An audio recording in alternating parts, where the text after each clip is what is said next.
आज बाजार एक बार फिर से धराशायी हो गया है। लगभग 22,550 का लेवल आपको निफ्टी में मॉर्निंग में देखने को मिला है। काफी सारे इन्वेस्टर्स अब शेयर बाजार को छोड़कर भागना चाहते हैं। कह रहे हैं कि ये बाजार नहीं रुकेगा, एक बार मेरा भाव आ जाए मैं बाजार में कभी वापस नहीं आऊंगा। तो कुछ इन्वेस्टर्स हिम्मत हार चुके हैं और कह रहे हैं जो पैसा बचा है उसी को निकाल लेता हूं क्योंकि ये नहीं रुकने वाला। हर दिन पोर्टफोलियो 1%, 2% और 3% तक टूटती जा रही है। इन्वेस्टर्स अपने पैसे को टूटता नहीं देख पा रहे हैं और शेयर्स को डर की वजह से बेच रहे हैं। कुछ इन्वेस्टर्स ने मार्जिन्स लेकर शेयर्स को खरीदे हुए थे तो उनके शेयर्स ऑटोमेटिकली ब्रोकर बेच रहा है, जिसकी वजह से एडिशनल सेलिंग प्रेशर क्रिएट हो रहा है। वापस से दोहराना चाहूंगा दोस्तों अपने वर्ड्स को, इन्वेस्टर्स डर की वजह से अपने शेयर्स को बेच रहे हैं। लेकिन अगर आप भी ऐसा ही कुछ करने जा रहे हो तो ये वीडियो जरूर एंड तक देखिएगा। अपनी लाइफ की, अपनी वेल्थ से रिलेटेड सबसे बड़ी गलती करने जा रहे हो आप। दोस्तों ये कोई पहली बार नहीं हुआ है जब बाजार गिरा है। जब भी बाजार गिरा है इन्वेस्टर्स डर की वजह से बेचते हैं और जब बाजार वापस से हाई लगाने लगता है तो यही इन्वेस्टर्स कहते हैं कि उस समय लगा दिया होता तो बहुत अच्छा रहता। ट्रस्ट मी, अगर आप आज शेयर्स में पैसा नहीं लगाओगे तो आने वाले 1-1.5 साल बाद भी आप यही रिग्रेट करोगे कि उस समय अगर खरीद लिया होता तो सही रहता, क्योंकि भाव बहुत ही ज्यादा सस्ते थे।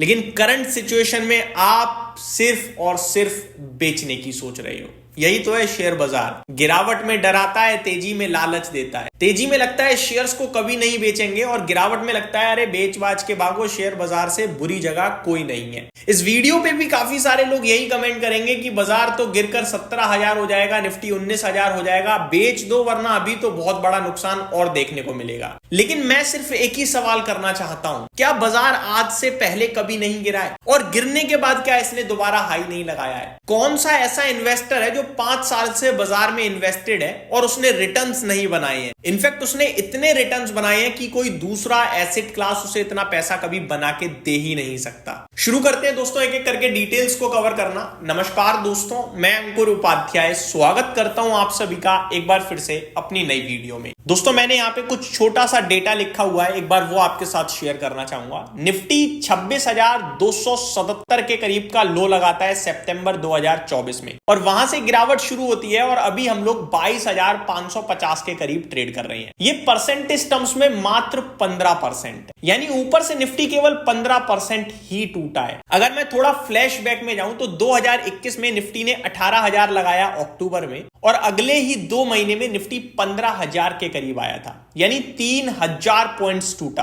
परसेंटेज टर्म्स में ये अराउंड 18% का फॉल होता है, जो कि करंट फॉल से काफी ज्यादा था। थोड़ा और पीछे चलें तो 2020 कोविड, भूले नहीं होगे आप लोग, 12,500 का निफ्टी 7,500 पे आ गया था। 40% मार्केट क्रैश हो गया था। पूरा देश, पूरी दुनिया सब बंद पड़ा था, लेकिन उसके बाद भी बाजार ने हाई लगाया। थोड़ा और पीछे चलते हैं 2015 में 8,900 का निफ्टी घटकर 6,900 पे आ गया। परसेंटेज टर्म्स में 20% से ज्यादा का फॉल होता है ये, जो कि आज के फॉल से काफी ज्यादा है। थोड़ा और पीछे चलते हैं 2008, ये फॉल सबको याद है, इसकी कहानियां सबने पढ़ी हैं। 6,200 का निफ्टी 2,800 हो गया था। More than 50% Nifty index crash हो गया। लेकिन क्या हुआ, वो 3,000 का निफ्टी 26,000 हो गया और आज 26,000 से वापस से अगर 22,500 आया है तो आप लोग कह रहे हो सब खत्म हो जाएगा। यहां कुछ खत्म नहीं होने वाला, यहां पैसा बनेगा और पैसा उसी का बनेगा जिसके जिगरे में दम है। पैसा उसी का बनेगा जिसमें पेशेंस रखने की दम है। पैसा उसी का बनेगा जिसने क्वालिटी स्टॉक्स लिए हैं और उसे होल्ड करना आता है। पैसा उसी का बनेगा जो लगातार अपनी एसआईपीस को कंटिन्यू करेगा। यहां पे शॉर्ट टर्म सक्सेस नहीं है दोस्तों,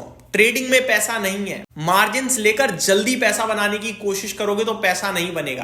पैसा बनेगा धैर्य से, हिम्मत रखने से। शेयर बाजार को रिस्की क्यों कहा जाता है? क्योंकि यहाँ पे वॉलेटिलिटी है। और शेयर बाजार ही सबसे ज्यादा पैसा क्यों देता है? क्योंकि यहाँ पे वॉलेटिलिटी है। यहाँ 100 रुपए की चीज 50 रुपए में भी मिलती है और 50 रुपए वाली चीज 200 रुपए भी जाती है। अब डिसाइड आपको करना है कि आप उस चीज को किस भाव पे खरीदते हो या किस भाव पे बेचते हो। करंट सिनेरियो ऐसा है जहां पे ज्यादातर स्टॉक्स नीचे के लेवल्स पे आ गए हैं और इन्वेस्टर्स यहां पे बेच रहे हैं और यही लोग रिग्रेट करेंगे आने वाले 2 साल बाद। आपको हिस्ट्री बताती है कि बाजार हमेशा ऊपर जाता है, आपको हिस्ट्री बताती है कि गिरावट हमेशा बहुत शार्प होती है और बहुत पेनफुल होती है, और आपको हिस्ट्री बताती है कि बाजार में हमेशा पैसा बनता हुआ आया है लंबी अवधि में। लेकिन प्रॉब्लम क्या है कि हम लोग जल्दी बनाने की सोचते हैं, वो नहीं होता शेयर बाजार में। अब दोस्तों करंट सिनेरियो पे वापस से आते हैं और बात करते हैं ये बाजार गिर क्यों रहा है। दोस्तों ये बाजार गिर क्यों रहा है मत पूछिए, ये बोलिए ये बाजार गिरा क्यों, क्योंकि गिर क्यों रहा है सही सवाल नहीं होगा। ये गिरावट कहीं ना कहीं अपने एंड पे है, ऐसा मेरा मानना है, बट जो गिरावट हो चुकी है उसमें स्टॉक्स बहुत टूटे हैं। तो सवाल ये सही है, ये बाजार गिरा क्यों या स्टॉक्स गिरे क्यों। तो उसके पीछे सबसे बड़ा कारण है दोस्तों, सितंबर में हमारी इकोनॉमी डगमगा गई। हमारी जीडीपी ग्रोथ बीते 7 क्वार्टर में सबसे लोएस्ट पॉइंट पे आई। कंपनीज की अर्निंग बहुत ही खराब रही और हमारे वैल्यूएशंस हाई थे, इसलिए शेयर बाजार गिरने लगा। काफी सारे लोग ये भी कहते हैं कि एफआईआईज बेच रहे हैं इसलिए हम गिर रहे हैं। मैंने आपके साथ एक वीडियो शेयर करी थी, एफआईआईज कोई अभी नहीं बेचना शुरू करे, ये 2021 से लगातार बेच रहे हैं। बाजार तो आपका लास्ट ईयर सितंबर में गिरना शुरू हुआ है। 2021 से लेकर आज तक एफआईआईज 9 लाख करोड़ का बेच चुके हैं, लेकिन मार्केट बीते 6 महीने में ही गिरा है। तो गिरावट का असली रीजन था दोस्तों भारत की इकोनॉमी का स्लो डाउन होना,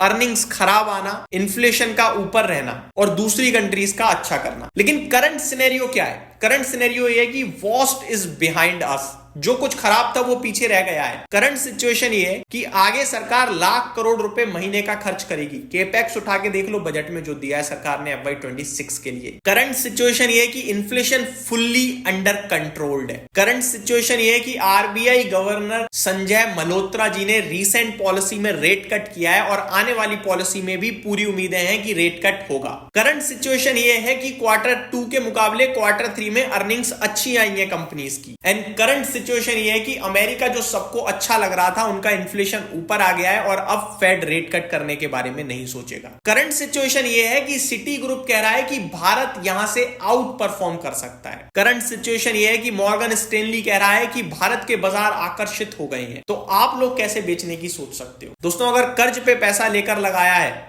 तो बेचना पड़ेगा, या तो अपनी मर्जी से या किसी और के दबाव में। लेकिन अगर अपना पैसा लगाया है तो काम करते रहो, जॉब करते रहो और लगाते रहो, क्योंकि ये मौका है एक्यूमुलेट करने का। फर्क नहीं पड़ता कि आप लार्ज कैप को एक्यूमुलेट कर रहे हो, मिड कैप को कर रहे हो या स्मॉल कैप को कर रहे हो। फर्क पड़ता है कि इस समय आप कर क्या रहे हो, सेलिंग या एक्यूमुलेशन। अपनी एसआईपीस को रोको मत, अपनी एसआईपीस को डबल करो, क्योंकि यहां असली वेल्थ क्रिएट करने का मौका है। इस वीडियो के माध्यम से मैं ये नहीं कहना चाह रहा हूं कि बाजार यहां से नहीं गिर सकता, लेकिन मैं ये कहना चाह रहा हूं कि बाजार यहां से और गिरेगा तो और अपॉर्चुनिटीज ही क्रिएट होंगी आपके लिए। 3 साल बाद का सोचो कि 3 साल बाद आप रिग्रेट करना चाहते हो या कॉन्फिडेंस के साथ कहना चाहते हो कि उस समय मैंने खरीदा था। और अगर 3 साल का समय नहीं है तो सब बेच दो, क्योंकि फिर ये बाजार आपके लिए बना ही नहीं है। उम्मीद करता हूं दोस्तों ये वीडियो, ये डिटेल्स, ये डेटा आपको पसंद आया होगा, ये जानकारी अच्छी लगी होगी। Thank you so much for watching this video. जय हिंद दोस्तों।